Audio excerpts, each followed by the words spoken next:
Pensé que era el padre más orgulloso del mundo, hasta que mi hija me apartó de su foto de graduación por arruinar la imagen.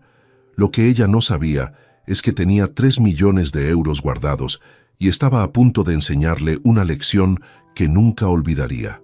Antes de continuar, suscríbete al canal, activa la campanita, porque todos los días tenemos nuevas historias. Deja tu like y cuéntanos en los comentarios desde qué ciudad nos estás viendo.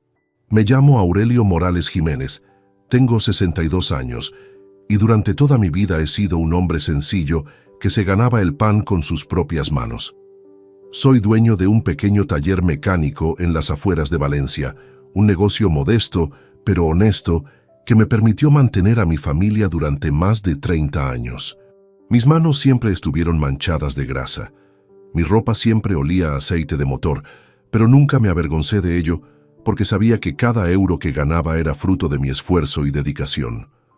El 15 de marzo de 2023 cambió mi vida para siempre. Ese día perdí a Carmen, mi esposa, mi compañera, mi todo. Carmen Vega Ruiz había sido el corazón de nuestra familia durante 28 años de matrimonio.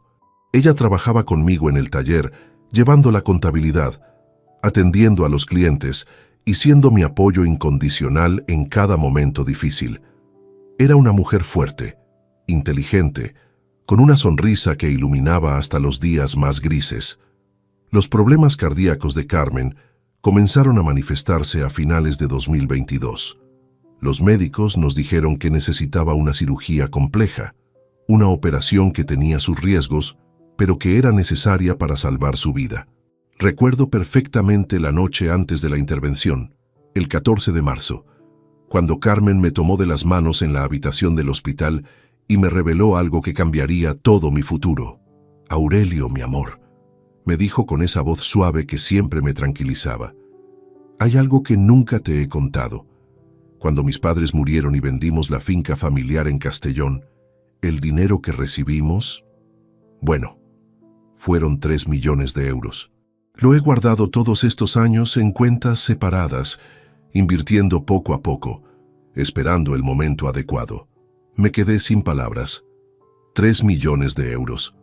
Durante todos esos años trabajando desde el amanecer hasta el anochecer, preocupándome por cada factura, por cada gasto, Carmen tenía guardada una fortuna que podría haber cambiado nuestras vidas completamente. «¿Por qué nunca me lo dijiste?», le pregunté, confundido y un poco dolido. Carmen sonrió con esa sabiduría que siempre la caracterizó. «Porque quería que Patricia creciera conociendo el valor del trabajo, del esfuerzo. Quería que fuéramos una familia normal, que ella aprendiera a valorar lo que tenía sin volverse caprichosa o malcriada.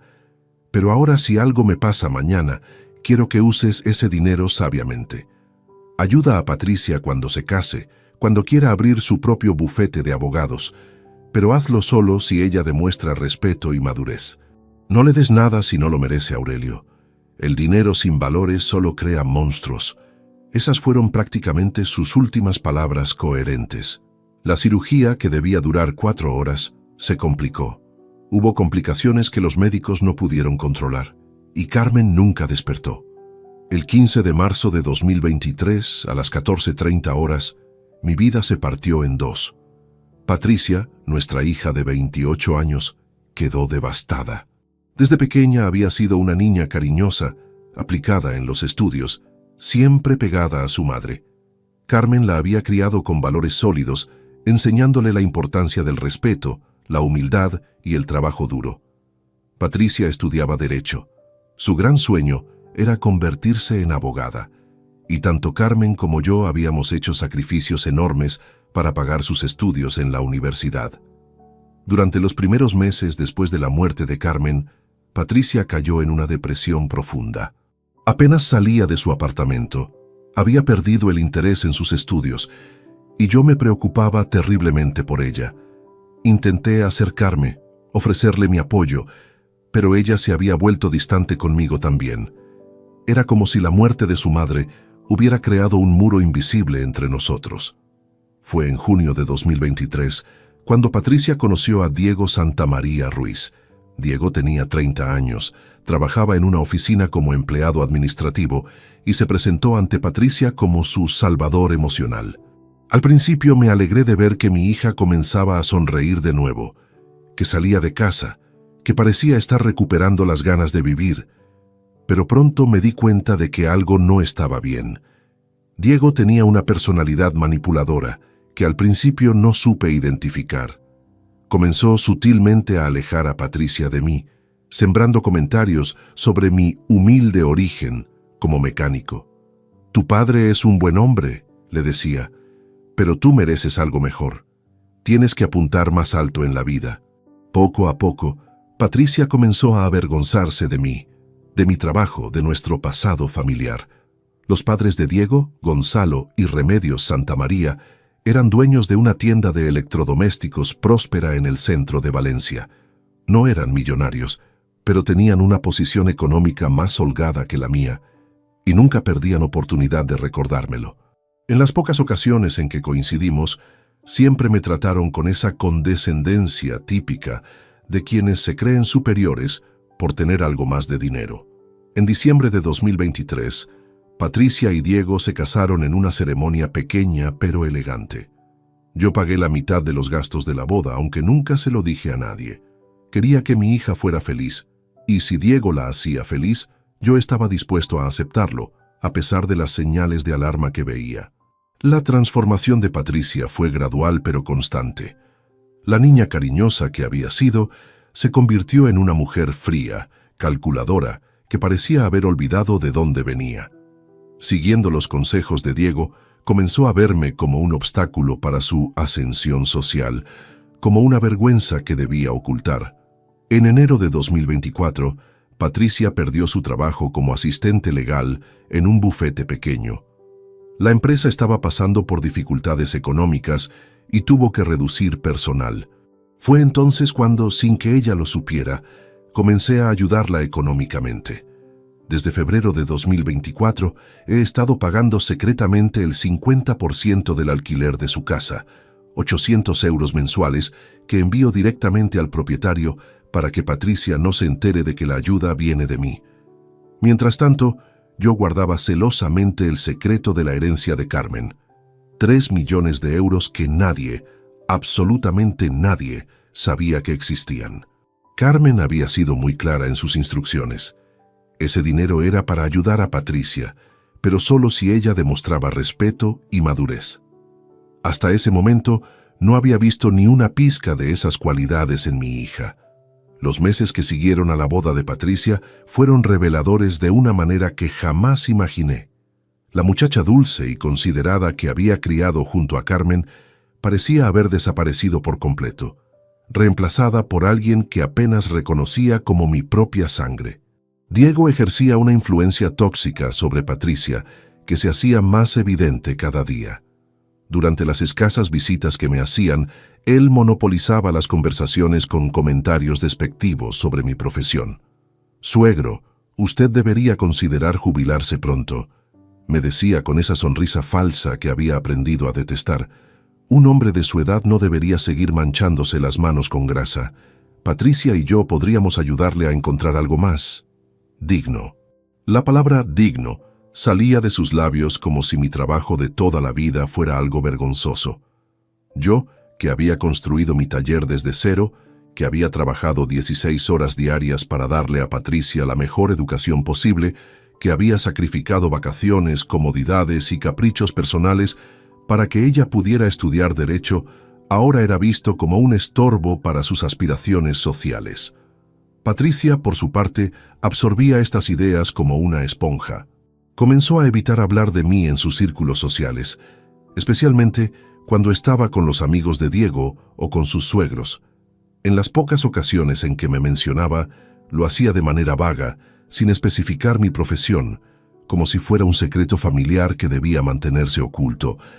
Gonzalo y Remedios Santamaría se convirtieron en los nuevos modelos a seguir para Patricia. Estos comerciantes prósperos, dueños de una cadena de 3 tiendas de electrodomésticos, representaban para ella el estilo de vida al que aspiraba.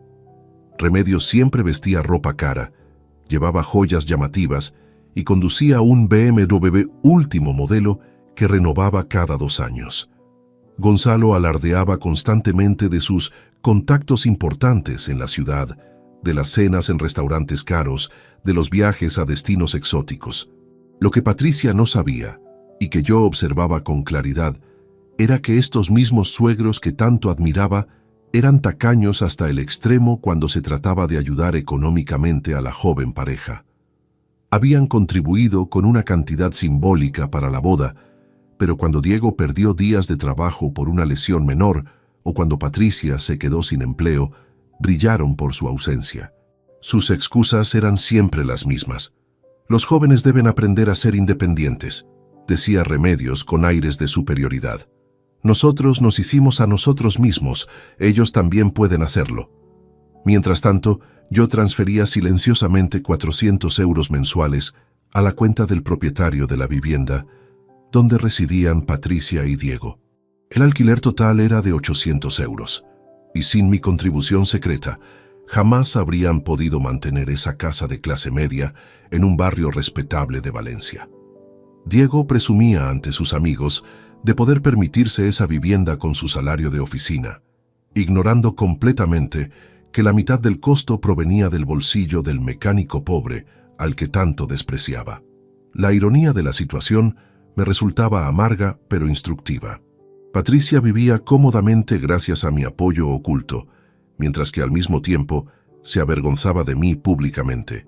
Los mismos euros que salían de mis manos manchadas de aceite le permitían mantener las apariencias ante la familia próspera de su marido. Durante este periodo comencé a reflexionar profundamente sobre las palabras finales de Carmen. No le des nada si no lo merece, Aurelio. El dinero sin valores solo crea monstruos. Cada día que pasaba, esas palabras resonaban con mayor fuerza en mi mente. Había contribuido yo, sin darme cuenta, a crear el monstruo en que se había convertido mi hija. Los domingos familiares se volvieron ejercicios de humillación sutil. Patricia llegaba a mi casa vestida con ropa cara que sabía que no podía permitirse con su situación laboral actual, hablando de restaurantes elegantes a los que había ido con Diego y sus padres. Nunca preguntaba por mi bienestar, por el taller, por mis preocupaciones o alegrías. Las conversaciones giraban exclusivamente en torno a sus planes de ascensión social y a lo maravillosos que eran los Santa María.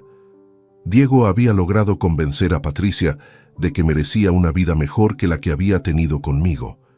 Tu padre hizo lo que pudo, le decía, pero ahora tienes la oportunidad de formar parte de una familia de verdadero éxito. Mis padres pueden abrirte puertas que él jamás podría. Lo que Diego no sabía era que yo tenía las llaves de puertas que él ni siquiera podía imaginar. La herencia de Carmen permanecía intacta en varias cuentas bancarias, creciendo lentamente con las inversiones conservadoras que había mantenido. 3 millones de euros que podrían haber resuelto todos los problemas económicos de Patricia, que podrían haberle dado la independencia financiera que tanto buscaba, pero que permanecían ocultos esperando el momento en que ella demostrara merecer esa fortuna. Cada noche antes de acostarme, miraba la fotografía de Carmen en mi mesa de noche y le hablaba en voz baja. ¿Qué harías tú en mi lugar?, le preguntaba. ¿Cuándo sabré que Patricia ha aprendido la lección? Pero Carmen ya no estaba para guiarme, y yo debía tomar estas decisiones difíciles por mi cuenta. En abril de 2024, Patricia finalmente se graduó en Derecho después de 6 años de estudios que yo había financiado en gran parte. Había sido un camino largo y costoso, lleno de sacrificios que ella nunca había reconocido completamente. Cuando me llamó para invitarme a la ceremonia de graduación, por primera vez en meses sentí una chispa de esperanza. Quizás este logro académico marcaría un punto de inflexión en nuestra relación. Quizás la madurez profesional traería consigo la madurez personal que tanto había esperado ver en ella. Compré mi mejor traje, el único que tenía para ocasiones especiales. Me corté el cabello. Me arreglé las uñas lo mejor que pude para eliminar los rastros permanentes de grasa que las marcaban. Quería estar presentable para el día más importante en la vida académica de mi hija. Quería que se sintiera orgullosa de mí, como yo siempre me había sentido orgulloso de ella, a pesar de todo. La ceremonia estaba programada para el 15 de mayo de 2024, exactamente 2 meses después del primer aniversario de la muerte de Carmen. Era como si el destino hubiera elegido esa fecha para poner a prueba todo lo que había aprendido sobre el amor, el respeto y la dignidad durante ese año de soledad y reflexión.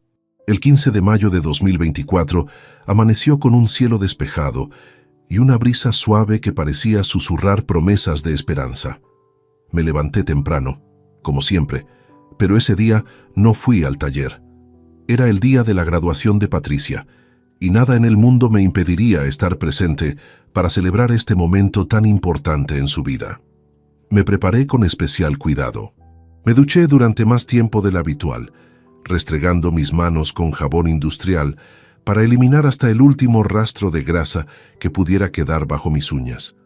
Me puse el traje azul marino que había comprado hace 5 años para la boda de un primo, una camisa blanca recién planchada y la corbata que Carmen me había regalado en nuestro último aniversario.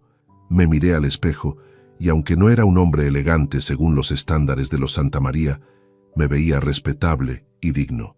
Llegué al campus universitario 1 hora antes de la ceremonia. Quería encontrar un buen lugar desde donde pudiera ver claramente a Patricia cuando recibiera su diploma. El auditorio principal estaba decorado con flores y banderines, y las familias comenzaban a llegar vestidas con sus mejores galas. Me ubiqué en una de las filas centrales, guardando asientos para Diego y los suegros, como Patricia me había pedido. Cuando finalmente vi aparecer a Patricia en su toga negra y birrete, mi corazón se llenó de orgullo y emoción. Se veía hermosa, profesional, como la abogada exitosa que siempre había soñado ser. Por un momento, todos los conflictos y tensiones de los últimos meses desaparecieron. Era mi niña pequeña, la que solía venir corriendo a abrazarme cuando llegaba del taller, la que me ayudaba a organizar las herramientas mientras Carmen preparaba la cena. Diego llegó acompañado de sus padres justo cuando comenzaba la ceremonia. Gonzalo llevaba un traje gris claro con gemelos de oro, mientras que Remedios lucía un vestido de diseñador y un collar de perlas que había visto en el escaparate de una joyería del centro, con un precio que equivalía a 2 meses de mi facturación. Se sentaron a mi lado con aires de superioridad, saludándome con esa cordialidad forzada que utilizan las personas cuando consideran que están por encima de ti. «Buenos días, Aurelio», me dijo Gonzalo con esa sonrisa condescendiente que ya conocía bien. «Qué día tan especial para la familia, ¿verdad? Nuestra Patricia finalmente será una profesional de verdad». La palabra «nuestra» me dolió más de lo que quise admitir. Patricia era mi hija. La había criado con Carmen durante 26 años antes de que los Santa María aparecieran en escena, pero ahora ellos hablaban de ella como si fuera su propio logro familiar. La ceremonia transcurrió con la solemnidad habitual de estos eventos.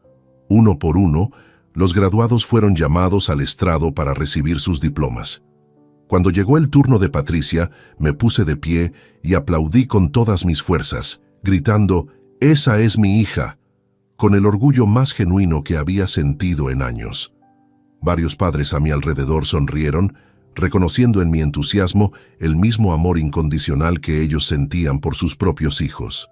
Patricia sonrió desde el estrado y me saludó con la mano. En ese momento creí ingenuamente que todo volvería a ser como antes, que este logro académico había madurado su perspectiva sobre la familia y los valores realmente importantes en la vida. Después de la ceremonia oficial, llegó el momento de las fotografías familiares.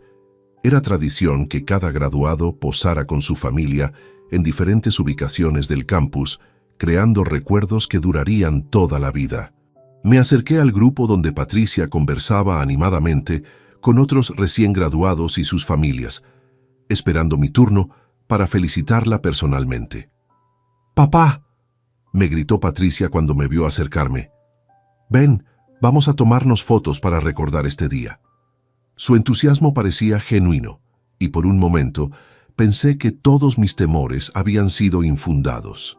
Nos dirigimos hacia el jardín principal del campus, donde un fotógrafo profesional estaba tomando retratos familiares.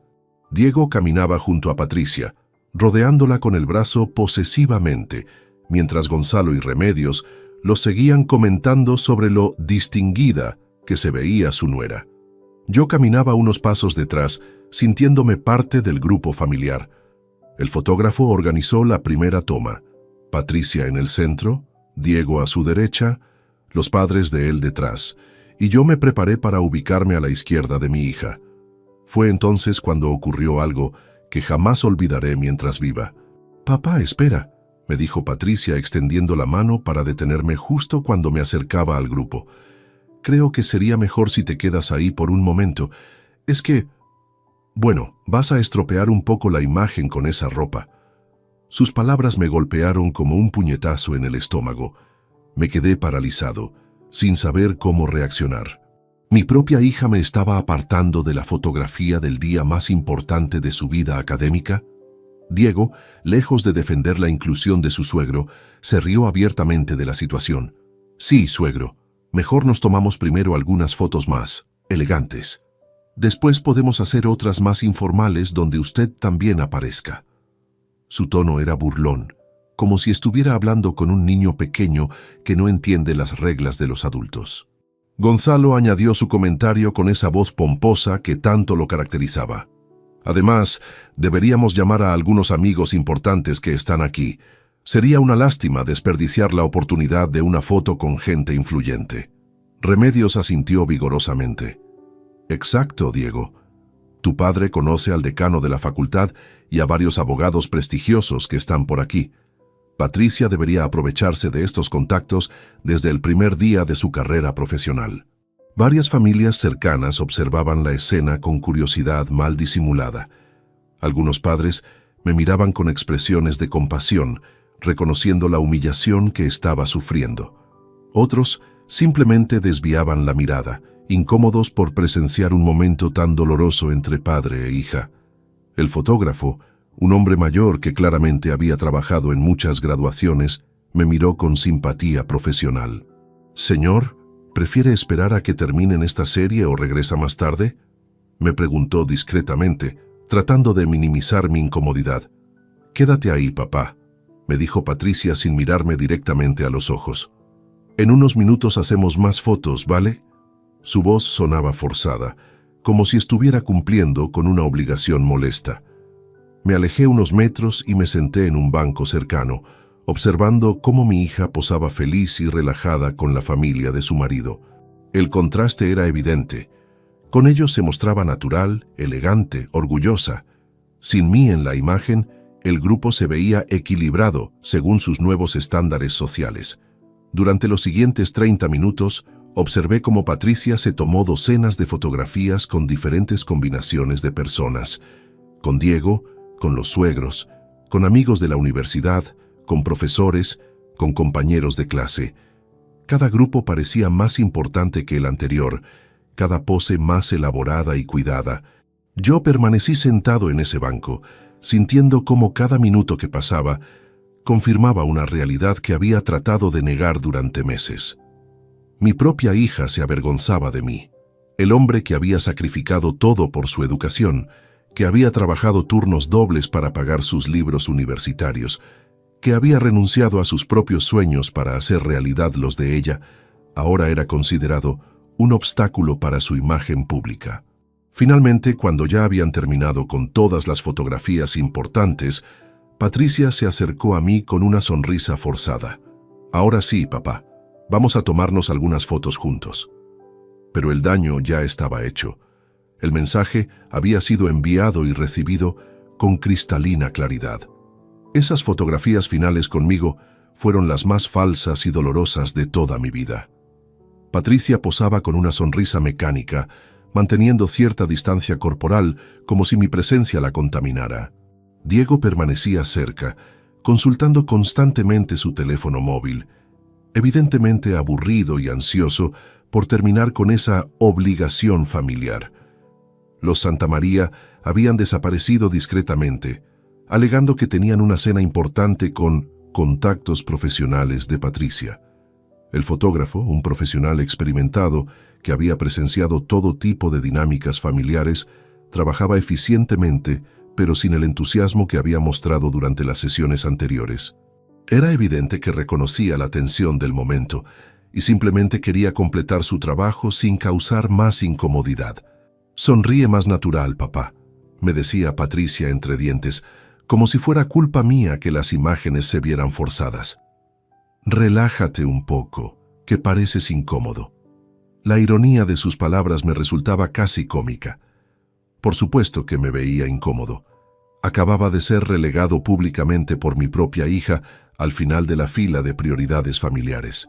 Acababa de descubrir que el amor y sacrificio de décadas valían menos que las apariencias sociales y el estatus económico.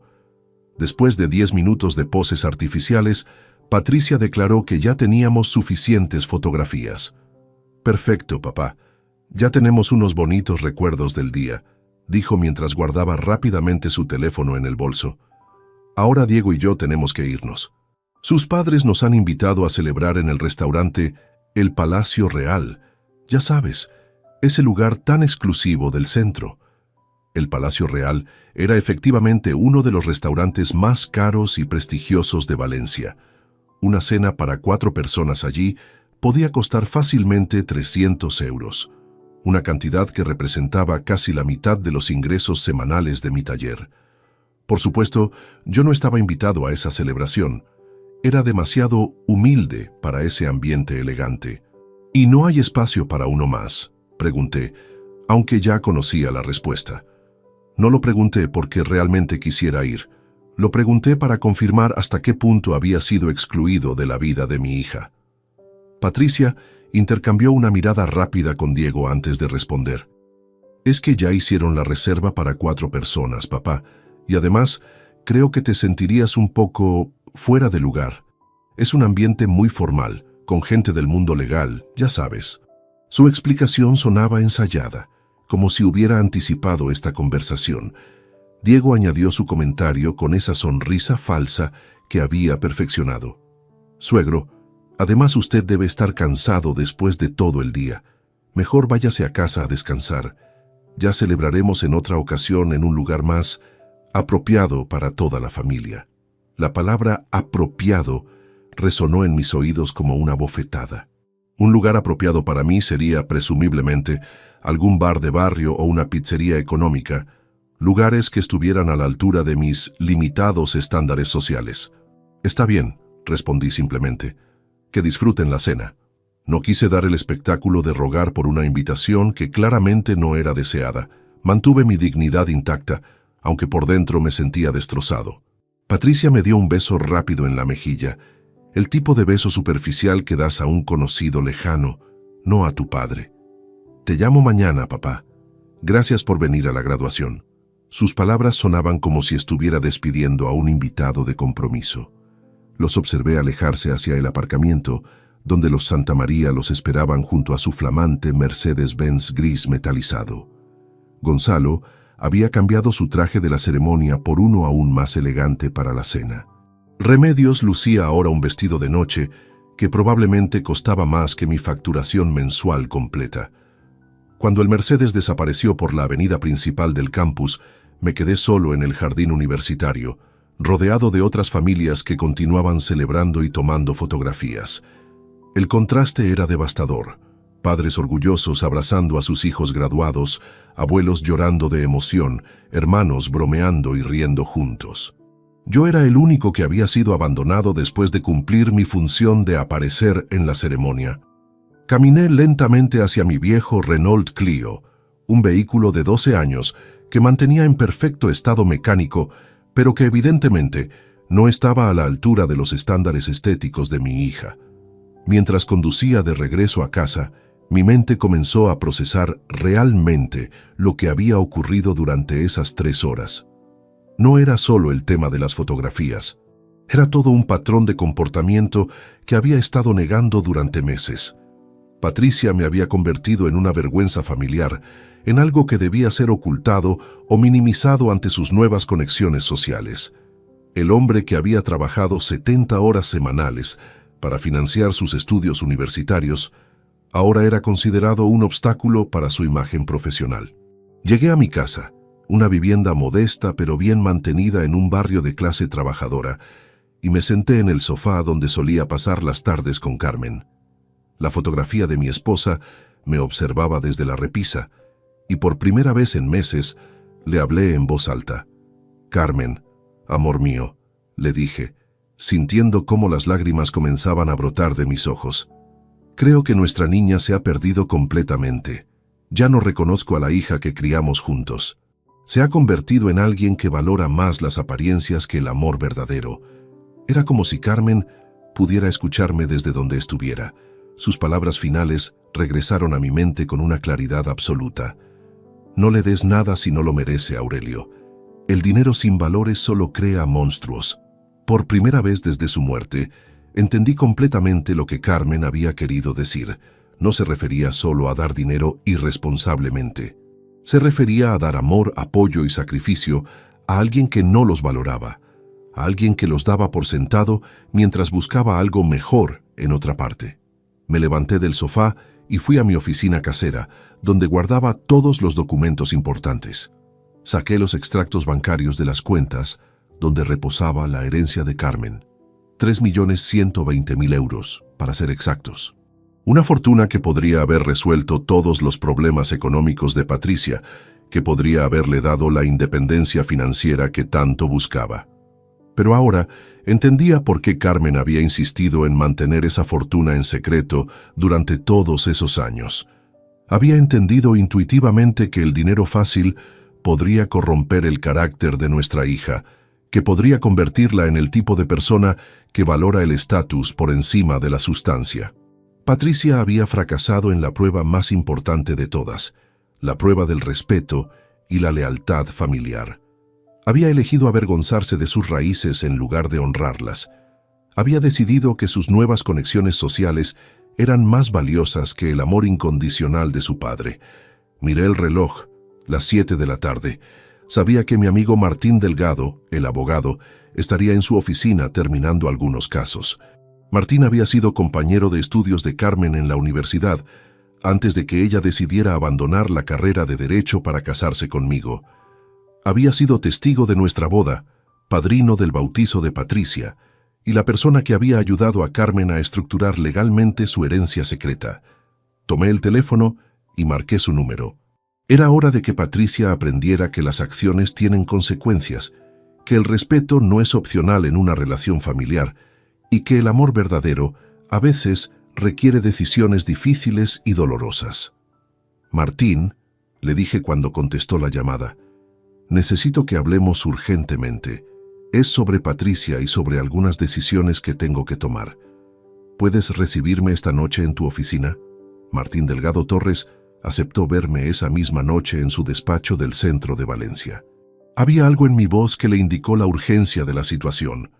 Durante los 15 minutos que tardé en llegar a su oficina, mi mente trabajaba a toda velocidad, procesando no solo los eventos del día, sino todos los meses de humillaciones silenciosas que había soportado.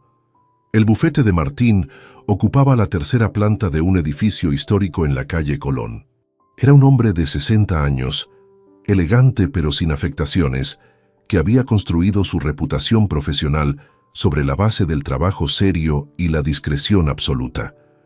Conocía todos los detalles de la herencia de Carmen porque él mismo había ayudado a estructurar las inversiones y los documentos legales correspondientes.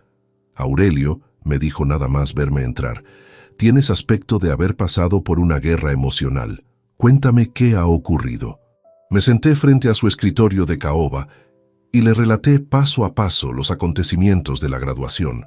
Le conté sobre la humillación pública, sobre cómo Patricia me había apartado de las fotografías oficiales, sobre los comentarios despectivos de Diego y los suegros, sobre la exclusión deliberada de la cena de celebración. Martín me escuchó sin interrumpir, tomando notas ocasionales en un cuaderno legal. «Y ahora», continué, «quiero tomar medidas concretas. Quiero que Patricia aprenda que sus acciones tienen consecuencias reales. Carmen me advirtió sobre esto antes de morir, y creo que ha llegado el momento de actuar». Martín se recostó en su silla, reflexionando cuidadosamente sobre mis palabras. «Aurelio, entiendo tu dolor y tu frustración, pero antes de tomar cualquier decisión drástica, Debemos considerar todas las implicaciones. ¿Qué tipo de medidas estás contemplando exactamente? Le expliqué mi plan inicial. Quería cancelar inmediatamente todos los pagos secretos que estaba haciendo por Patricia. Los 400 euros mensuales del alquiler, los ocasionales préstamos para gastos extraordinarios, cualquier tipo de apoyo financiero que hubiera estado proporcionando sin su conocimiento. Eso es completamente razonable y está dentro de tus derechos, confirmó Martín. Pero tengo una sugerencia que podría ser aún más efectiva para transmitir el mensaje que quieres enviar. Martín abrió una carpeta gruesa que contenía todos los documentos relacionados con mis finanzas personales y la herencia de Carmen. ¿Sabes cuál es la dirección exacta de la casa donde vive Patricia?, me preguntó. Le proporcioné la información. Calle Serpis, número 47, segundo piso, en el barrio de Benimaclet. Era una zona de clase media, con viviendas construidas en los años 80, bien comunicada con el centro pero sin las pretensiones de lujo de otras áreas más exclusivas de Valencia. Perfecto, dijo Martín mientras consultaba algunos documentos en su ordenador. He estado investigando el mercado inmobiliario de esa zona durante los últimos meses para otros clientes. Esa casa específica, según mis registros, pertenece a una viuda de 73 años, Amparo Ruiz Navarro, que heredó la propiedad de su difunto esposo hace 5 años. ¿Y eso qué relevancia tiene?, le pregunté, aunque empezaba a intuir hacia dónde se dirigía la conversación. La señora Ruiz ha estado considerando vender la propiedad durante el último año. Su hijo vive en Barcelona y le ha sugerido que se mude allí para estar más cerca de los nietos. Según mis contactos en el sector inmobiliario, estaría dispuesta a vender por el precio adecuado y con las condiciones apropiadas. La propuesta de Martín era audaz pero efectiva. Comprar directamente la casa donde vivía Patricia. No solo cancelaríamos mi contribución al alquiler, sino que me convertiría en su casero. Sería una lección práctica sobre quién realmente tenía el poder económico en esa relación familiar. El valor de mercado de esa propiedad está entre 170 y 180 mil euros, explicó Martín. Con una oferta de compra inmediata en efectivo, probablemente podríamos cerrar el trato por 185.000, incluyendo una bonificación por rapidez. Para ti, con los recursos de Carmen, es una inversión menor que enviaría un mensaje muy claro. La idea me resultaba perfecta. Patricia descubriría que su propio padre, el mecánico pobre del que se avergonzaba, tenía el poder económico suficiente para comprar la casa donde vivía. Sería una revelación que cuestionaría todas sus asunciones sobre mi situación financiera y su propia independencia. ¿Cuánto tiempo necesitarías para ejecutar esta operación?, le pregunté. Si me das autorización esta misma noche, podría contactar a la propietaria mañana por la mañana, respondió Martín. Con una oferta en efectivo y sin condiciones financieras complicadas, podríamos tener la escritura firmada en 3 días máximo. Para el miércoles de la próxima semana, serías el nuevo propietario legal de esa vivienda. La rapidez del proceso me sorprendió gratamente. ¿Y cuáles serían las implicaciones legales para Patricia y Diego como inquilinos?, pregunté. Como nuevo propietario, tendrías el derecho legal de modificar las condiciones del contrato de alquiler o incluso rescindirlo con la notificación apropiada. En España, el propietario debe dar un mínimo de 30 días de aviso para cambios significativos en las condiciones de arrendamiento. 30 días. Patricia tendría 30 días para reflexionar sobre sus prioridades, para reconsiderar sus actitudes, para entender que había subestimado gravemente la situación económica real de su familia. Hay otra ventaja estratégica en esta operación, añadió Martín. Al convertirte en propietario de esa propiedad, también tendrás acceso legal a información sobre todos los inquilinos. Podrás verificar oficialmente cuánto están pagando realmente de alquiler, si tienen retrasos en los pagos, cuál es su situación financiera real. Esta información me interesaba especialmente. Durante meses, había sospechado que Diego presumía de una estabilidad económica que realmente no poseía. Convertirme en su casero me permitiría conocer la verdadera situación financiera de la pareja. Martín comenzó a preparar los documentos necesarios para la operación. Aurelio, antes de proceder, debo preguntarte algo importante. ¿Estás completamente seguro de que quieres tomar esta medida? Una vez que Patricia descubra que eres su nuevo casero, no habrá vuelta atrás. La relación familiar cambiará para siempre. Pensé en la pregunta durante varios minutos. Recordé las palabras de Carmen sobre no dar nada a quien no lo merece. Recordé la humillación de esa tarde, la frialdad de Patricia, la burla abierta de Diego, la condescendencia de los Santamaría. Recordé todos los sacrificios que había hecho durante años sin recibir ni siquiera reconocimiento básico. Estoy completamente seguro, respondí finalmente. Patricia necesita aprender que el respeto no es opcional, que el amor familiar no puede darse por sentado y que las acciones tienen consecuencias. Si esta lección salva nuestra relación a largo plazo, habrá valido la pena. Si no la salva, al menos habré mantenido mi dignidad. Martín asintió y comenzó a redactar la autorización para proceder con la compra. Muy bien. Mañana mismo contacto a la señora Ruiz y le hago una oferta que no pueda rechazar. Para el miércoles, Patricia se despertará con una nueva realidad. Su padre será su casero. Salí del despacho de Martín cerca de las 10 de la noche, sintiendo una mezcla de determinación y nerviosismo. Durante el camino a casa, reflexioné sobre la ironía de la situación. Patricia había pasado meses tratando de distanciarse de mí por razones económicas y sociales, solo para descubrir que yo tenía más recursos de los que ella jamás había imaginado. Los siguientes 3 días transcurrieron con una intensidad emocional que no había experimentado desde la muerte de Carmen. Martín trabajó con la eficiencia de un cirujano, ejecutando cada paso del plan con precisión militar. El lunes por la mañana contactó a Amparo Ruiz Navarro, la propietaria de la casa donde vivía Patricia, y le presentó una oferta que superaba sus expectativas más optimistas. La señora Ruiz, una mujer viuda que efectivamente deseaba mudarse con su hijo a Barcelona, recibió la propuesta como un regalo del cielo. 185.000 euros en efectivo, sin hipotecas, sin complicaciones financieras, sin períodos de espera bancarios. Martín le explicó que representaba a un cliente serio, que necesitaba cerrar la operación rápidamente por motivos fiscales. Es la oferta más generosa que he recibido en 2 años de intentar vender esta propiedad, le dijo la señora Ruiz a Martín durante su segunda conversación telefónica. ¿Su cliente está completamente seguro de que puede proceder sin visitar la vivienda? Por supuesto, yo conocía perfectamente el estado de la casa.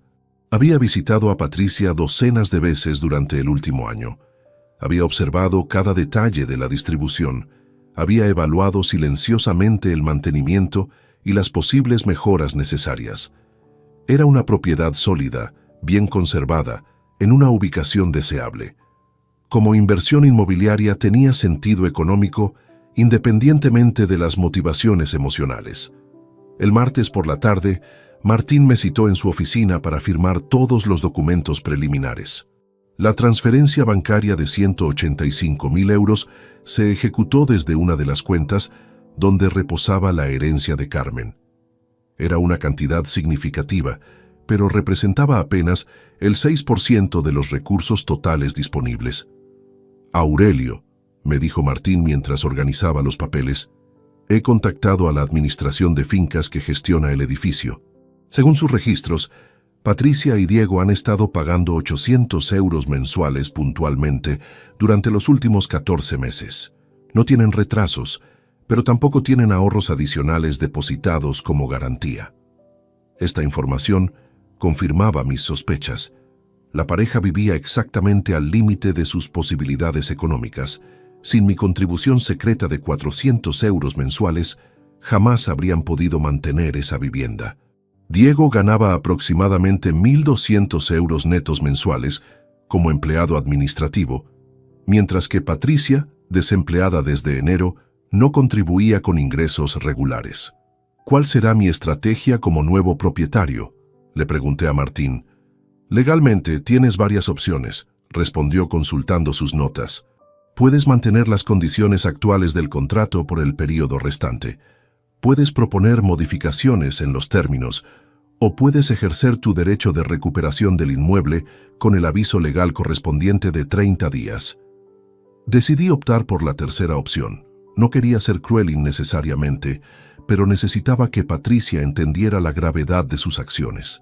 30 días le darían tiempo suficiente para procesar la situación, buscar alternativas habitacionales y reflexionar sobre las consecuencias de sus decisiones. El miércoles 15 de mayo, exactamente una semana después de la graduación, Martín completó todos los trámites legales. A las 11 de la mañana yo era oficialmente el nuevo propietario de calle Serpis número 47, segundo piso. A las 12 del mediodía, la Administración de Fincas entregó la notificación oficial a Patricia y Diego. Decidí pasar esa mañana en mi taller, manteniendo mi rutina normal para no despertar sospechas. Tenía 3 vehículos en reparación: un Ford Focus con problemas de transmisión, una furgoneta Volkswagen que necesitaba cambio de frenos y un Seat Ibiza con averías eléctricas. Trabajar con mis manos, concentrarme en problemas mecánicos concretos, me ayudaba a mantener la calma mientras esperaba la reacción de Patricia. A las 2:15 de la tarde, mi teléfono móvil comenzó a sonar insistentemente. Era Patricia. Dejé que saltara el buzón de voz durante las primeras 5 llamadas. Quería que tuviera tiempo para procesar completamente la información, para entender todas las implicaciones antes de hablar conmigo. La 6ª llamada llegó a las 2:30. Esta vez decidí contestar.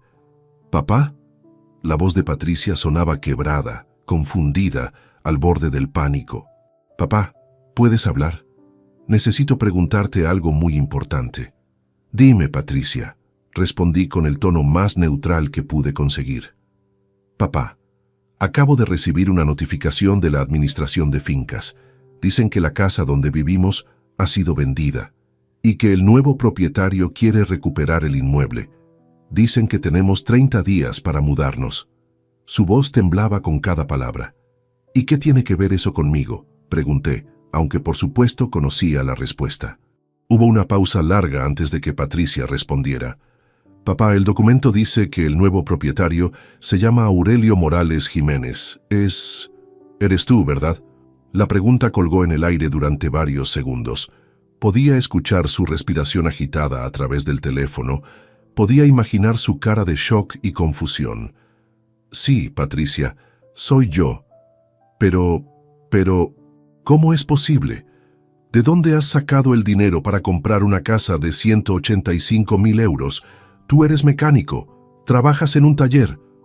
Su incredulidad era comprensible pero dolorosa.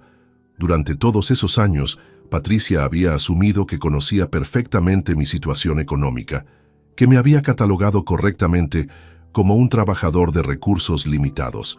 Nunca se le había ocurrido que pudiera tener acceso a cantidades significativas de dinero. Patricia, hay muchas cosas sobre mi situación que no conoces, pero eso no es lo importante ahora, le dije manteniendo mi voz firme pero no hostil. ¿Qué quieres decir con que no es lo importante? Papá, nos estás echando de casa. ¿Por qué harías algo así? ¿Qué hemos hecho mal, Diego y yo? La pregunta era tan ingenuamente autoindulgente que casi me hizo reír. ¿Qué habían hecho mal? Habían pasado meses tratándome como ciudadano de segunda clase, avergonzándose de mi profesión, excluyéndome de eventos familiares importantes, aceptando mi ayuda económica secreta mientras me despreciaban públicamente.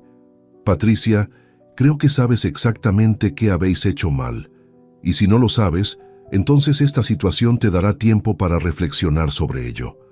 Papá, por favor, no podemos permitirnos otra casa igual. No tenemos ahorros para una mudanza costosa. No tenemos tiempo para buscar algo comparable en el mismo barrio. Su voz había pasado de la confusión al pánico genuino.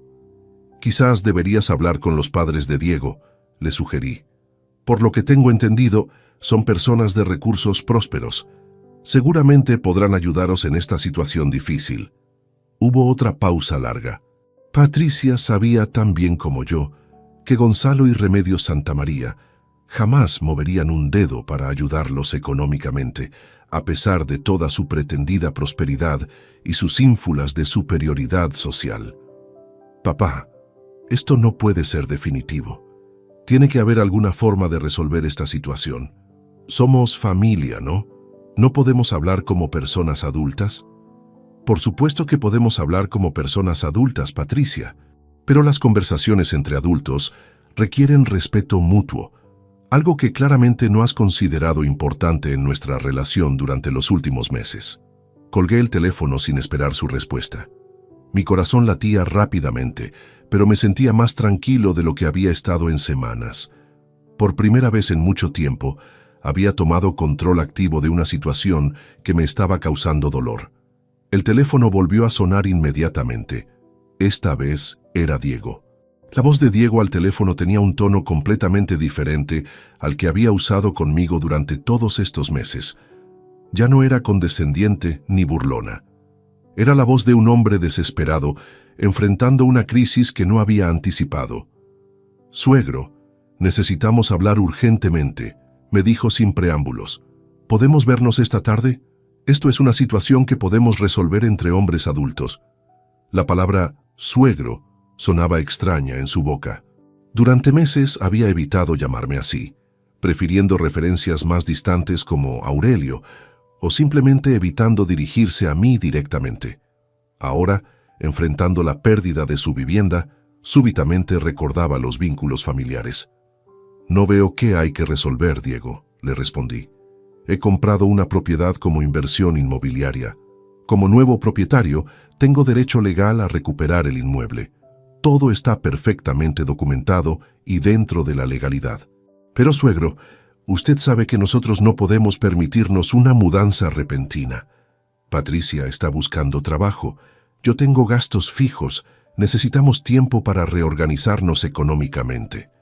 Su voz tenía una nota de súplica que jamás había escuchado antes. «¿Y por qué debería ser eso problema mío?», le pregunté. «Durante meses habéis dejado muy claro que mi opinión y mi bienestar no son prioritarios en vuestras vidas. ¿Por qué debería yo priorizar el vuestro?». Diego guardó silencio durante varios segundos. Probablemente estaba recordando todas las ocasiones en que me había tratado como un ciudadano de segunda clase, todos los comentarios despectivos sobre mi profesión, todas las veces que había excluido deliberadamente mi presencia de eventos sociales. «Suegro, si esto es por lo que pasó en la graduación, podemos hablar sobre eso.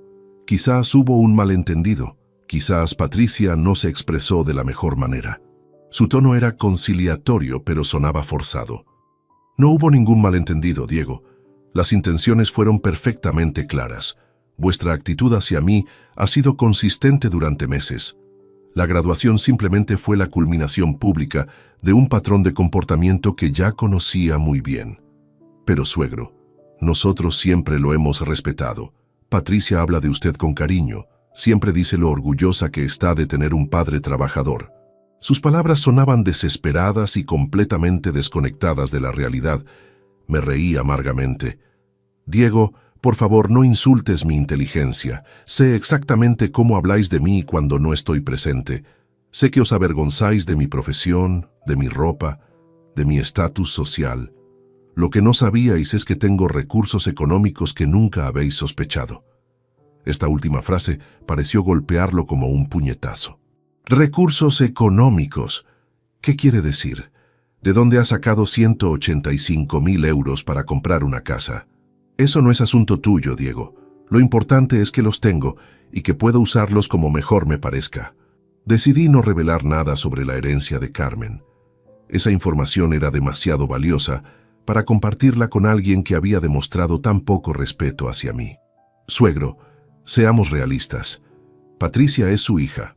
¿Realmente va a dejar que su propia hija se quede sin hogar por un malentendido familiar?».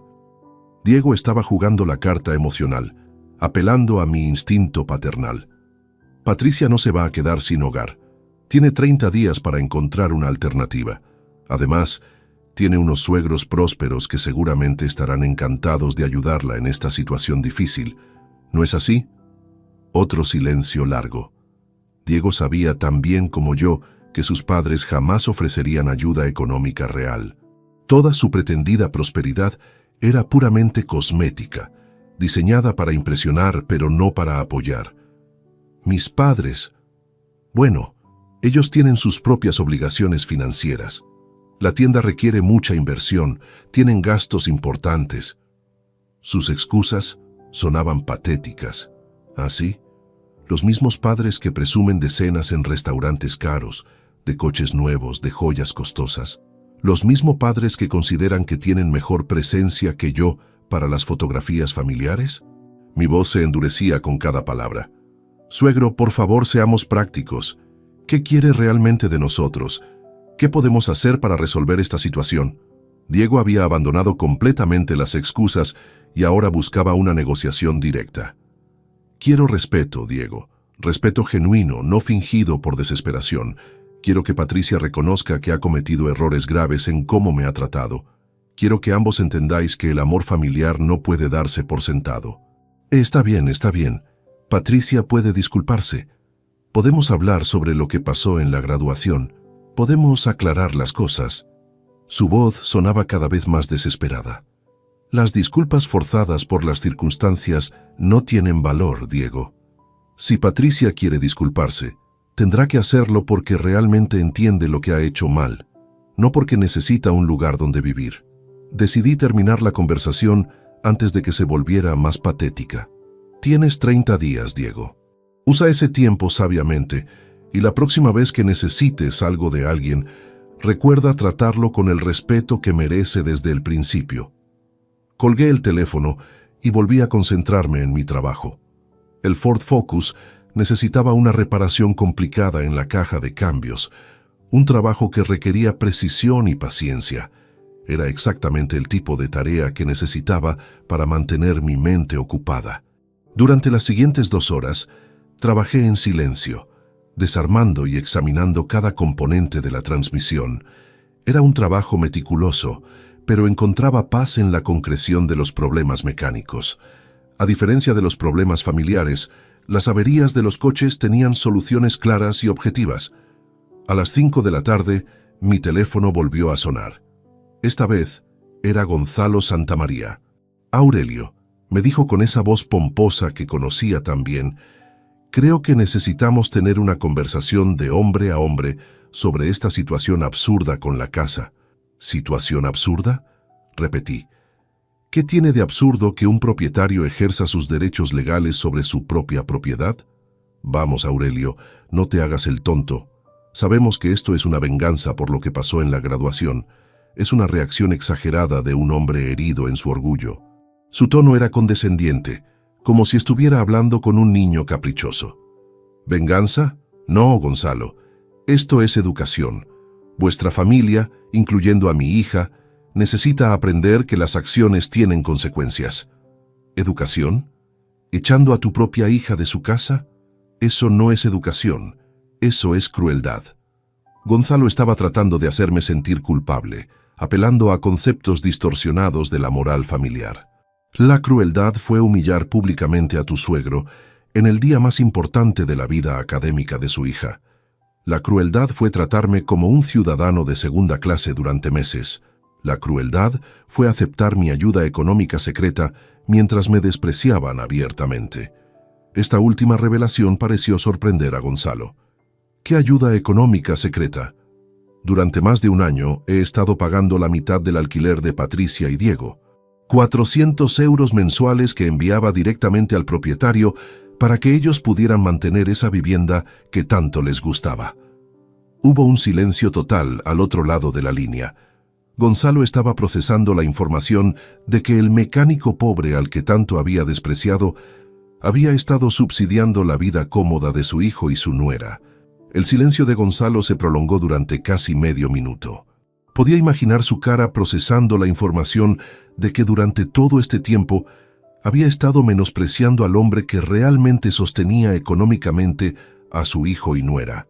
Cuando finalmente habló, su voz había perdido gran parte de su arrogancia habitual.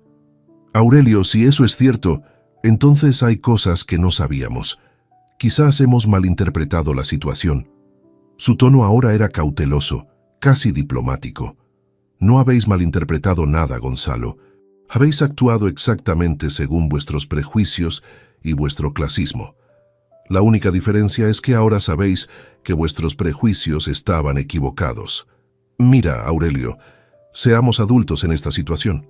Patricia es tu hija, Diego es nuestro hijo. Somos familia política, deberíamos poder resolver estos conflictos sin llegar a extremos tan drásticos. Familia política, repetí con ironía. La misma familia política que me excluyó de la cena de celebración porque no era lo suficientemente elegante para vuestro restaurante favorito. La misma familia política que se rió cuando Patricia me apartó de las fotografías. Gonzalo suspiró audiblemente. Aurelio, admito que quizás algunos comentarios fueron inapropiados. Pero debes entender que Patricia estaba nerviosa. Era un día muy importante para ella. Quería que todo fuera perfecto. ¿Y yo no formaba parte de su definición de perfecto?, le interrumpí. Gonzalo, durante 6 años financié gran parte de los estudios universitarios de Patricia. Trabajé horas extras, renuncié a vacaciones, posponí reparaciones en mi propia casa para que ella pudiera convertirse en abogada. Y en el día de su graduación, fui considerado una vergüenza que debía ocultarse. Pero Aurelio, tú eres mecánico. Debes entender que en ciertos ambientes profesionales las apariencias importan. No es nada personal contra ti, simplemente es la realidad del mundo de los negocios y las profesiones liberales. Su respuesta me confirmó que no había aprendido absolutamente nada. Seguía considerando que mi profesión era intrínsecamente inferior, que era natural y justificable avergonzarse de un mecánico en contextos elevados. ¿Sabes qué, Gonzalo? Tienes razón. Las apariencias sí importan en el mundo de los negocios. Y la apariencia que ahora proyecto es la de un hombre con recursos económicos suficientes para comprar propiedades inmobiliarias. Esa es mi nueva apariencia en vuestra vida. Aurelio, por favor, no seas rencoroso. Los errores se pueden corregir, las disculpas se pueden ofrecer. ¿Rencoroso? No, Gonzalo. Soy educativo. Vuestra familia necesita una lección práctica sobre el respeto y las consecuencias. Patricia y Diego tienen 30 días para encontrar una nueva vivienda. Durante ese tiempo, podrán reflexionar sobre cómo sus actitudes los han llevado a esta situación. ¿Y qué se supone que debo decirle a mi esposa? ¿Cómo explico que nuestro hijo está siendo desalojado por su suegro?, preguntó Gonzalo con cierto dramatismo. Dile la verdad, que durante meses tratasteis mal a la persona que más os ayudaba económicamente y que ahora estáis enfrentando las consecuencias naturales de esa ingratitud. Pero Aurelio, nosotros podemos ayudar un poco. Remedios y yo podríamos contribuir con algo para que Patricia y Diego encuentren un lugar temporal. Su oferta sonaba a desesperación de última hora. Así, los mismos Gonzalo y Remedios que durante más de un año no contribuyeron ni con €1 cuando Diego perdía días de trabajo o cuando Patricia se quedó sin empleo. Los mismos que siempre tenían excusas sobre enseñar independencia a los jóvenes. Gonzalo no tenía respuesta para eso. Era cierto que habían sido mezquinos con su apoyo económico, prefiriendo gastar su dinero en apariencias personales mientras esperaban que otros resolvieran los problemas de Diego. Aurelio, quizás podamos llegar a algún acuerdo. ¿Qué necesitas escuchar de Patricia para reconsiderar esta decisión? No necesito escuchar nada que venga forzado por las circunstancias actuales, Gonzalo. Si Patricia realmente entiende lo que ha hecho mal, lo entenderá por sí misma. Si no lo entiende, ninguna presión familiar va a crear comprensión genuina. Pero 30 días es muy poco tiempo para encontrar algo comparable en Valencia. El mercado de alquiler está muy competitivo, especialmente para una pareja joven sin ahorros significativos. Quizás deberían haber considerado esa realidad antes de tratar mal a la persona que les ayudaba a mantener su vivienda actual. Mi paciencia se agotaba rápidamente con la conversación. Decidí terminar con una propuesta concreta. Gonzalo, si realmente queréis ayudar a Diego y Patricia, aquí tenéis una oportunidad perfecta. Podéis ofrecerles el apartamento de arriba de vuestra tienda como vivienda temporal. Podéis contribuir económicamente para un depósito en una nueva vivienda. Podéis demostrar con hechos, no con palabras, que sois la familia próspera y generosa que siempre habéis presumido ser. Bueno, el apartamento de arriba de la tienda está lleno de inventario ahora mismo. Y económicamente tenemos compromisos importantes con proveedores, renovaciones pendientes. Sus excusas brotaban automáticamente. Por supuesto, le dije con sarcasmo, siempre tenéis compromisos más importantes que ayudar a vuestro propio hijo, pero esperáis que yo, el mecánico pobre, resuelva todos los problemas económicos de la familia. Aurelio, no es justo que pongas toda la responsabilidad sobre nosotros. ¿No es justo? ¿Sabéis qué no es justo, Gonzalo? No es justo que durante más de un año haya estado pagando 400 euros mensuales para mantener a vuestro hijo en una casa que no podía permitirse. No es justo que haya financiado la educación universitaria de Patricia mientras vosotros gastabais vuestro dinero en lujos personales. No es justo que me hayáis tratado como un ciudadano de segunda clase mientras dependíais de mi generosidad económica. Mi voz se había elevado considerablemente. Los años de frustración acumulada finalmente encontraban expresión verbal. Aurelio, cálmate. Podemos resolver esto como personas civilizadas. Ya lo estoy resolviendo como persona civilizada, Gonzalo. Estoy usando métodos perfectamente legales para enseñar una lección necesaria. No estoy gritando, no estoy siendo violento, no estoy haciendo nada ilegal. Simplemente estoy ejerciendo mis derechos como propietario. ¿Y después qué? ¿Cuál es tu plan a largo plazo? ¿Mantener esta enemistad familiar para siempre? Mi plan es simple. Esperar a ver si Patricia realmente aprende algo de esta experiencia. Si aprende a valorar el respeto y la lealtad familiar, tendremos una conversación diferente. Si no aprende nada, entonces al menos habré mantenido mi dignidad. Colgué el teléfono antes de que Gonzalo pudiera responder. Durante los siguientes minutos, permanecí inmóvil en mi taller, procesando la conversación. Era fascinante ver cómo la desesperación cambiaba el comportamiento de las personas. Gonzalo, que había pasado meses tratándome con condescendencia, ahora intentaba negociar como si fuéramos iguales.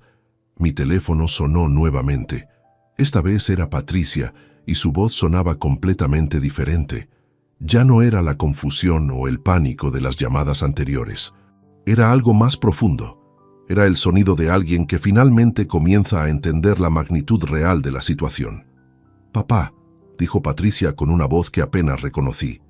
«Podemos hablar, pero de verdad hablar, no como las conversaciones anteriores. Necesito entender qué está pasando realmente». Su tono había cambiado completamente. Ya no era la mujer arrogante que me había apartado de las fotografías, ni la hija desesperada de las primeras llamadas. Era algo diferente, más vulnerable, más genuino. «Te escucho, Patricia», le respondí, decidiendo darle una oportunidad de expresarse completamente. «Papá, he pasado las últimas horas pensando en todo lo que ha pasado, no solo hoy, sino durante los últimos meses. Y creo que finalmente estoy empezando a entender algunas cosas que había estado negando». Hubo una pausa larga. Podía escuchar su respiración irregular, como si estuviera luchando por encontrar las palabras correctas. «Primero sobre el dinero. Diego me ha contado que tú le dijiste a Gonzalo que habías estado pagando parte de nuestro alquiler durante más de un año. ¿Es eso cierto?» «Sí, Patricia. 400 euros mensuales directamente al propietario. Empecé cuando perdiste el trabajo en enero, pero continué incluso después porque sabía que vuestros ingresos reales no eran suficientes para mantener esa casa». «Dios mío», susurró. «¿Cómo es posible que no me diera cuenta? ¿Cómo pude ser tan ciega a lo que estaba pasando?» «Porque no quisiste verlo, Patricia. Porque era más cómodo asumir que Diego podía permitirse esa vivienda con su salario, que vosotros erais económicamente independientes, que no necesitabais la ayuda del mecánico pobre. No hables así, papá. Por favor, no hables de ti mismo de esa manera». Su voz se quebró ligeramente. «¿De qué manera debería hablar de mí mismo, Patricia? Durante meses me habéis tratado exactamente como si fuera eso. Un mecánico pobre del que había que avergonzarse en público. Estoy simplemente usando vuestras propias palabras y actitudes». Hubo otro silencio largo. Cuando Patricia volvió a hablar, su voz era apenas un susurro. «Papá, Sé que lo que pasó en la graduación estuvo mal. Lo supe inmediatamente después de hacerlo, pero no supe cómo arreglarlo. Me sentí atrapada entre... no sé cómo explicarlo. Entre querer que estuvieras orgulloso de mí y querer impresionar a la gente que pensaba que era importante. ¿Y qué gente era esa, Patricia? ¿Los padres de Diego? ¿Los amigos que no conocían tu historia familiar? ¿Los profesores que no sabían cuánto había sacrificado tu familia para pagar tu educación? Sí, supongo que sí. Era gente que no conocía nuestra historia, que no sabía todo lo que tú habías hecho por mí. Pero eso no justifica lo que hice. Nada justifica haber tratado a mi propio padre como si fuera alguien de quien avergonzarse. Patricia comenzó a llorar suavemente. Eran lágrimas que sonaban genuinas, no como las lágrimas de manipulación que había escuchado en conversaciones anteriores. Papá, cuando mamá murió me sentí perdida, no solo por el dolor de perderla, sino porque ella era quien mantenía unida nuestra familia. Ella era quien me ayudaba a entender cómo valorar las cosas importantes. Sin ella creo que perdí el rumbo completamente. Tu madre te enseñó valores sólidos durante 26 años, Patricia. Su muerte no borró esas enseñanzas. Tú elegiste ignorarlas cuando se volvieron incómodas para tu nueva vida social. Tienes razón, completamente razón. Elegí ignorar todo lo que mamá me había enseñado sobre la importancia de la familia, sobre valorar a las personas por quien son realmente, no por las apariencias externas. ¿Y qué hay de Diego?, le pregunté. ¿Cómo encaja él en esta reflexión? Patricia suspiró profundamente. Diego me ayudó cuando estaba deprimida después de la muerte de mamá. Eso es verdad. Pero también creo que me influyó de maneras que no eran saludables. Me convenció de que merecía algo mejor que mi origen familiar.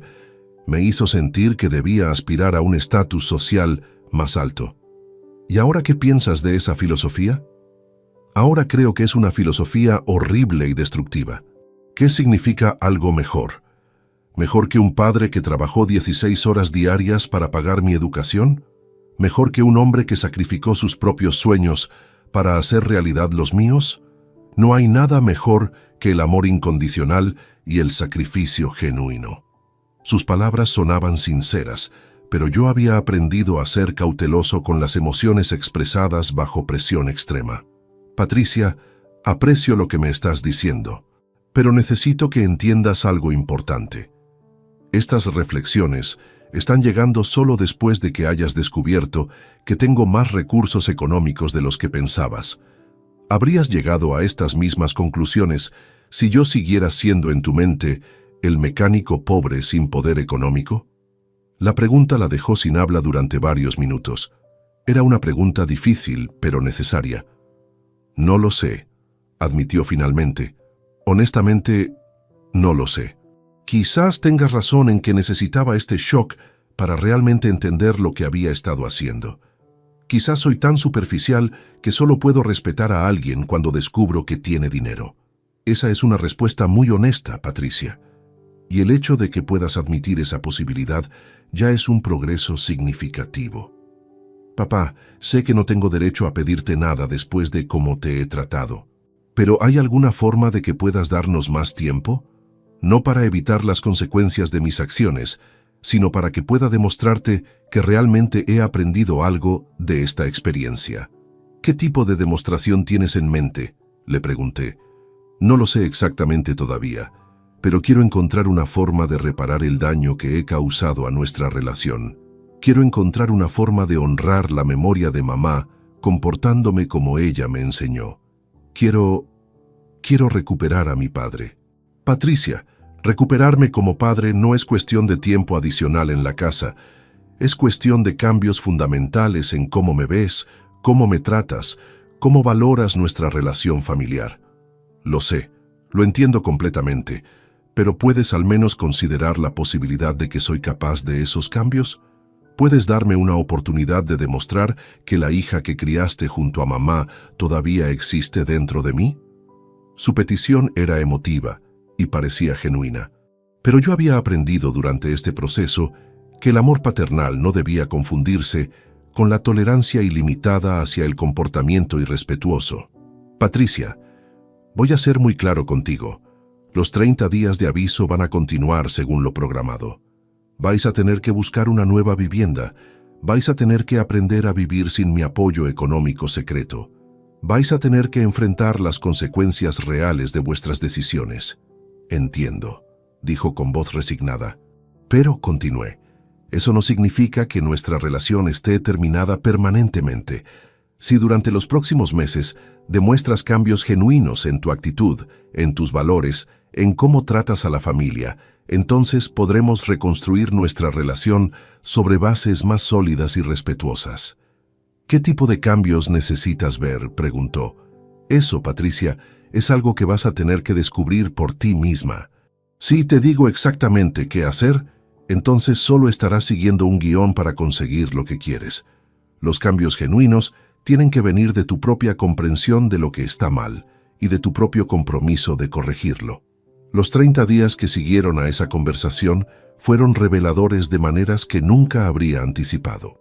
Patricia y Diego, enfrentados por primera vez a las consecuencias reales de sus decisiones, reaccionaron de formas completamente diferentes que expusieron el verdadero carácter de cada uno. Diego, como era de esperar, culpó a Patricia por toda la situación. Según él, si ella hubiera manejado mejor a su padre, si hubiera sido más inteligente en sus acercamientos familiares, nada de esto habría ocurrido.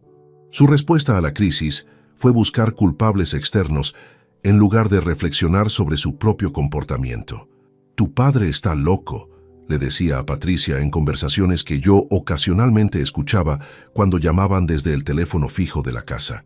«Un hombre normal no echa a su propia hija de casa por un malentendido. Debe tener algún tipo de problema mental». Patricia, por el contrario, comenzó a mostrar signos de cambio genuino que me sorprendieron gratamente. Durante la segunda semana después de nuestra conversación, apareció en mi taller sin avisar, vestida con ropa sencilla y sin maquillaje elaborado. «Papá», me dijo mientras yo trabajaba en el motor de una furgoneta, «no vengo a pedirte que cambies de decisión sobre la casa. Vengo porque quiero ayudarte con algo». La sorpresa me hizo levantar la vista del motor. «¿Ayudarme con qué, Patricia?» «Con lo que sea que necesites. Sé que mamá solía ayudarte con la contabilidad del taller. Sé que desde que ella murió has estado manejando solo toda la parte administrativa. Ofrezco mi tiempo para ayudarte, sin esperar nada a cambio». Su oferta me resultó inesperada, pero genuina. «Patricia, tienes que buscar apartamento, tienes que buscar trabajo como abogada. No tienes tiempo para ayudarme aquí». «Tengo tiempo», insistió. «He estado enviando currículums por las mañanas, viendo apartamentos por las tardes. Pero tengo horas libres, y prefiero usarlas ayudando a mi padre que quedándome en casa preocupándome por problemas que no puedo resolver inmediatamente». Durante las siguientes 2 semanas, Patricia vino al taller 3 tardes por semana. Organizó mis archivos de clientes, digitalizó las facturas acumuladas, actualizó mi sistema de inventario de repuestos. Trabajaba silenciosamente, sin quejas, sin comentarios sobre la grasa o el desorden que tanto la habían molestado en el pasado. Un día, mientras revisaba las cuentas por cobrar, me hizo una pregunta que me sorprendió por su sinceridad. «Papá, ¿cómo conseguiste el dinero para comprar la casa? No necesitas darme detalles si no quieres. Pero durante toda mi vida pensé que conocía nuestra situación económica familiar. Evidentemente, estaba completamente equivocada. Decidí que había llegado el momento de revelarle al menos parte de la verdad sobre la herencia de Carmen. Tu madre, Patricia, tenía recursos económicos que mantuvo en secreto durante años. Cuando murió me los dejó con instrucciones específicas sobre cómo usarlos. Me pidió que te ayudara solo si demostrabas merecer esa ayuda a través del respeto y la madurez». Patricia dejó de escribir y me miró fijamente. «¿Recursos económicos? ¿Qué tipo de recursos?» «Suficientes para cambiar completamente tu vida, Patricia. Suficientes para que nunca tengas que preocuparte por dinero otra vez, para que puedas abrir tu propio bufete de abogados, para que puedas vivir cómodamente sin depender de nadie». ¿Y por qué mamá nunca me dijo nada? Por la misma razón que yo he mantenido el secreto hasta ahora, porque quería que crecieras conociendo el valor del trabajo, del esfuerzo, de ganar las cosas por mérito propio. Tenía miedo de que el dinero fácil te corrompiera. Patricia se quedó en silencio durante varios minutos, procesando esta información. Cuando finalmente habló, sus palabras mostraron una madurez que no había visto en ella durante años. Papá, creo que mamá y tú tuvisteis razón en mantener ese secreto. Si hubiera sabido sobre ese dinero cuando tenía 20 años, probablemente me habría convertido en una persona horrible. Probablemente habría desarrollado exactamente el tipo de arrogancia y superficialidad que he mostrado en los últimos meses. ¿Y ahora?, le pregunté. Ahora que lo sabes, ¿cómo te sientes al respecto? Ahora me siento abrumada y también me siento culpable. Durante todos estos meses he estado viviendo parcialmente de tu dinero secreto mientras me avergonzaba de ti públicamente. He estado beneficiándome de la generosidad que despreciaba. Durante la tercera semana, Patricia encontró trabajo como abogada junior en un bufete pequeño especializado en derecho laboral. El salario era modesto, 1.100 euros mensuales, muy diferente a las aspiraciones de prestigio que había tenido cuando se graduó. Es un trabajo humilde, me dijo cuando me contó la noticia, pero es un trabajo honesto con gente decente. Y después de todo lo que ha pasado, creo que necesito empezar desde abajo y ganarme mi reputación profesional gradualmente. También encontraron un apartamento pequeño en Torrent, un municipio vecino de Valencia. Era significativamente más pequeño que la casa de Benimaclet, en un barrio menos prestigioso, con un alquiler que podían pagar con el salario de Diego y sus nuevos ingresos combinados. No es lo que habíamos planeado originalmente, admitió Patricia. Pero es lo que podemos permitirnos realmente, sin ayuda exterior, sin subsidios secretos, sin pretender ser más prósperos de lo que somos. La relación entre Patricia y Diego también mostró signos de tensión creciente. Diego no había aceptado bien la reducción en su nivel de vida y culpaba constantemente a Patricia por la pérdida de su casa anterior. Tu padre nos ha arruinado la vida, le decía en conversaciones que Patricia me reportaba ocasionalmente. Teníamos una casa bonita, una vida cómoda, y ahora vivimos como pobres por su venganza absurda. Patricia, por el contrario, había comenzado a ver la situación desde una perspectiva diferente. No nos ha arruinado la vida, le respondía a Diego. Nos ha enseñado a vivir dentro de nuestras posibilidades reales. Nos ha enseñado que no podemos tratar mal a las personas que nos ayudan y esperar que esa ayuda continúe indefinidamente. Durante la cuarta semana, los padres de Diego finalmente ofrecieron ayuda económica, pero fue una ayuda mínima y condescendiente, 500 euros para gastos de mudanza, con la condición de que Patricia arreglara las cosas conmigo para recuperar la casa anterior. Mis suegros no entienden que esto no es una negociación comercial, me explicó Patricia cuando me contó sobre la oferta. No entienden que hay principios y valores en juego, no solo dinero y conveniencias.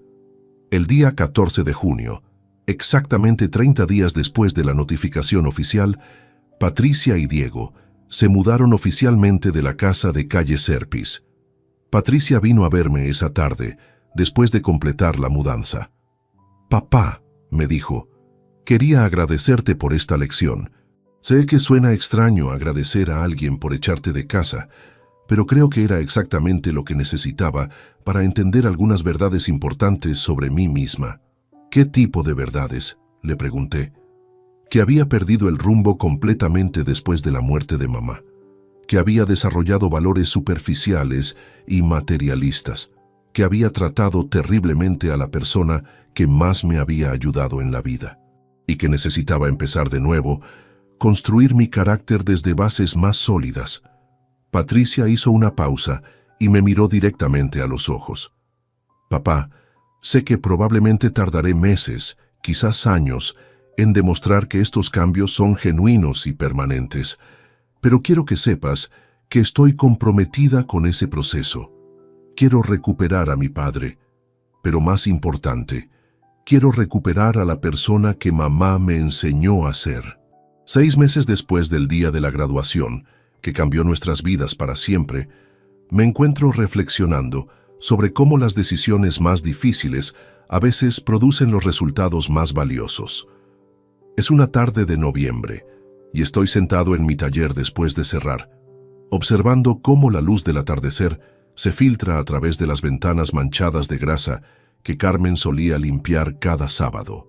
Patricia cumplió su promesa de cambio genuino de maneras que superaron mis expectativas más optimistas. No fue un proceso fácil ni rápido, pero fue consistente y auténtico. Cada semana que pasaba, veía evidencias de que estaba recuperando los valores que Carmen le había inculcado durante su infancia y adolescencia. Su trabajo como abogada junior en el bufete de Derecho Laboral se convirtió en algo más que un empleo. Se transformó en una pasión genuina por ayudar a trabajadores que enfrentaban injusticias patronales. Irónicamente, muchos de sus clientes eran mecánicos, electricistas, fontaneros y otros profesionales del sector servicios que había aprendido a despreciar durante su periodo de arrogancia social. «Papá», me dijo durante una de nuestras cenas mensuales que habíamos restablecido gradualmente, «trabajando con estos clientes he entendido algo que nunca había considerado antes. La dignidad no tiene nada que ver con el tipo de trabajo que haces, sino con la honestidad e integridad con que lo haces». Sus palabras me llenaron de orgullo, no solo porque reconocía el valor de mi profesión, sino porque demostraban una comprensión profunda de los principios que Carmen y yo habíamos tratado de enseñarle durante años. Diego, por el contrario, nunca logró adaptarse a las nuevas circunstancias. Su resentimiento hacia mí se intensificó con el tiempo, especialmente cuando se dio cuenta de que Patricia había comenzado a valorar aspectos de la vida que él consideraba inferiores o poco aspiracionales. Las diferencias de carácter entre ellos, que habían estado ocultas durante su periodo de comodidad económica relativa, se volvieron irreconciliables bajo la presión de las dificultades reales. En septiembre, Patricia me informó que había decidido separarse de Diego. «No es solo por todo lo que ha pasado contigo y la casa», me explicó. «Es porque he descubierto que tenemos valores fundamentalmente incompatibles. Él sigue creyendo que las personas valen según su estatus económico y social. Yo he aprendido que esa filosofía es tóxica y destructiva». La separación fue difícil para Patricia, especialmente porque significaba admitir que había cometido un error importante al casarse precipitadamente durante su período de duelo. Pero manejó la situación con una madurez que me hizo recordar a Carmen en sus mejores momentos. Durante octubre, Patricia comenzó a visitar regularmente la tumba de su madre, algo que había evitado hacer durante más de un año después del funeral. «Le cuento todo lo que está pasando», me confesó. «Le cuento sobre mi trabajo, sobre los cambios que estoy tratando de hacer, sobre cómo estoy tratando de honrar su memoria. Y también le pido perdón por haber ignorado sus enseñanzas durante tanto tiempo». A principios de noviembre, Patricia me hizo una petición que me sorprendió por su simbolismo profundo. «Papá, ¿podrías enseñarme algunas cosas básicas sobre mecánica automotriz? No porque quiera cambiar de carrera, sino porque quiero entender realmente el trabajo que haces, el trabajo que pagó mi educación, el trabajo del que me avergoncé tan estúpidamente». Durante las siguientes semanas, Patricia pasó sus sábados por la mañana en mi taller, aprendiendo a cambiar aceite, a verificar niveles de líquidos, a identificar sonidos anormales en los motores. Sus manos se manchaban de grasa, su ropa se ensuciaba, pero nunca se quejó. Al contrario, parecía encontrar satisfacción genuina en aprender habilidades prácticas. «Hay algo reconfortante en resolver problemas concretos», me dijo mientras trabajábamos juntos en el cambio de frenos de un Peugeot. «Los problemas mecánicos tienen soluciones claras, definitivas. No como los problemas legales, que a veces son ambiguos o imposibles de resolver completamente». Un día, mientras organizábamos herramientas al final de una sesión de trabajo, Patricia me hizo una pregunta que había estado esperando durante meses. «Papá, sobre el dinero que me dejó mamá, ¿cuándo crees que estaré lista para esa conversación? No porque lo necesite ahora, sino porque quiero entender cuáles eran sus expectativas para mi futuro». Era una pregunta madura, formulada sin presión ni desesperación, sino con curiosidad genuina sobre las intenciones de Carmen. Creo que esa conversación puede esperar un poco más, le respondí. Cuando llegue el momento apropiado, los dos lo sabremos. Pero puedo decirte que tu madre estaría orgullosa de los cambios que has hecho durante estos meses. ¿Realmente lo crees?, me preguntó con lágrimas en los ojos. No solo lo creo, Patricia, lo sé. Carmen te conocía mejor que nadie y sabía que tenías la capacidad de superar cualquier período de confusión o error de juicio. Su fe en ti nunca vaciló, ni siquiera cuando la mía se debilitó temporalmente. Esta tarde de noviembre, mientras reflexiono sobre todo lo que hemos vivido durante estos meses extraordinarios, me doy cuenta de que la decisión más difícil que he tomado en mi vida también ha sido la más acertada. Comprar esa casa no fue un acto de venganza, como algunos podrían interpretarlo, sino un acto de amor profundo expresado a través de límites firmes y consecuencias claras. Patricia había necesitado esa lección dramática para redescubrir quién era realmente, para reconectar con los valores que Carmen le había enseñado, para entender que el amor familiar no debe confundirse con la tolerancia ilimitada hacia el comportamiento irrespetuoso. La casa de calle Serpis ahora está alquilada a una familia joven con 2 hijos pequeños, personas trabajadoras que valoran tener un hogar cómodo en un barrio seguro. La renta mensual que recibo se va directamente a una cuenta de ahorros que algún día, cuando Patricia esté completamente preparada, formará parte de la herencia que Carmen planificó tan cuidadosamente. Mis relaciones con los Santamaría, como era de esperar, terminaron completamente. Gonzalo y Remedios nunca lograron entender que sus actitudes clasistas y su mezquindad económica habían contribuido significativamente al conflicto familiar. En su versión de los eventos, yo soy el villano irracional que destruyó la felicidad de los jóvenes por orgullo herido. Diego, después de la separación, regresó a vivir con sus padres, confirmando la dependencia económica que siempre había ocultado detrás de pretensiones de independencia. Ocasionalmente escucho rumores de que ha comenzado a salir con otra mujer, probablemente buscando la misma dinámica de ascensión social que había intentado con Patricia. Patricia, por su parte, ha encontrado una paz interior que no había tenido desde antes de la muerte de Carmen. Vive sola en un apartamento pequeño pero acogedor, trabaja en casos que le importan genuinamente, mantiene relaciones basadas en respeto mutuo y está reconstruyendo lentamente su carácter sobre fundamentos más sólidos. Papá, me dijo la semana pasada, a veces pienso en cómo habría sido mi vida si hubieras decidido tolerar indefinidamente mi comportamiento terrible. Probablemente me habría convertido en una persona completamente despreciable, igual que Diego o sus padres. Sus palabras me confirmaron lo que Carmen había intuido desde el principio, que el amor verdadero a veces requiere decisiones dolorosas, que proteger a alguien de las consecuencias de sus acciones puede ser la forma más cruel de destruir su carácter. Esta noche, como hago cada noche desde hace 6 meses, le hablaré a Carmen sobre el progreso de nuestra hija. Le contaré sobre su trabajo, sobre sus valores renovados, sobre cómo está honrando la memoria familiar, y le agradeceré por haber tenido la sabiduría de prever este momento, de planificar una estrategia que salvara a Patricia de su propia confusión.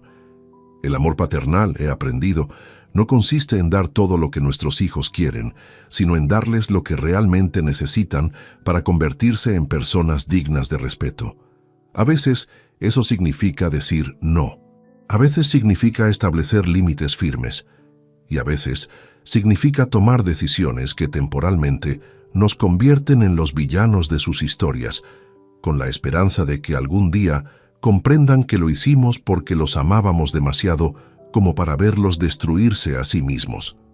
Si te gustó esta historia, dale like al video, suscríbete al canal y comparte tus impresiones en los comentarios.